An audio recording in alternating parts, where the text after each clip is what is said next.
ഞാൻ ദുബായിലുള്ള സമയത്ത് ബുർജുൽ അറബ് എന്ന ലോകത്തിലെ ഏറ്റവും വലിയ ആഡംബര ഹോട്ടലിൻ്റെ നിർമ്മാണം നടക്കുകയാണ്. അതിൽ എൻ്റെ ഒരു പരിചയക്കാരനായിട്ടുള്ള ഒരാൾ അതിനകത്ത് ഫോർമാനായിട്ട് വർക്ക് ചെയ്തിട്ടുണ്ടായിരുന്നു. തുടക്കം മുതലേ ഉണ്ട്. അപ്പോൾ ഇടയ്ക്കൊക്കെ ഇദ്ദേഹത്തെ കാണുമ്പോൾ അയാൾ അതിന് വലിയ മഹത്വത്തോടു കൂടി പറയാറുണ്ട് അതിൻ്റെ ഓരോ നിർമ്മിതിയിലുള്ള കൗതുകങ്ങൾ. കാരണം അത് അന്ന് കണ്ടതിലെ ഏറ്റവും നല്ല ആഡംബര ഹോട്ടലാണ്.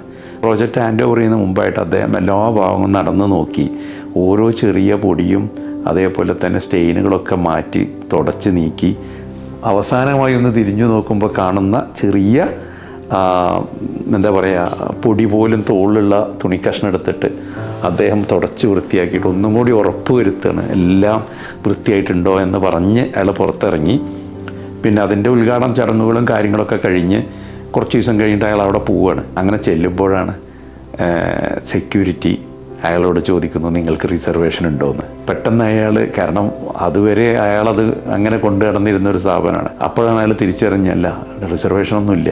കാരണം ആ സമയത്ത് അതിൻ്റെ ഉദ്ഘാടനം കഴിഞ്ഞ സമയത്ത് ഏകദേശം 250 ദിർഹംസ് കൊടുക്കണം ബുർജുൽ അറബിലേക്ക് കടക്കാൻ വേണ്ടിയിട്ട്, അത് കാണാൻ വേണ്ടിയിട്ട്.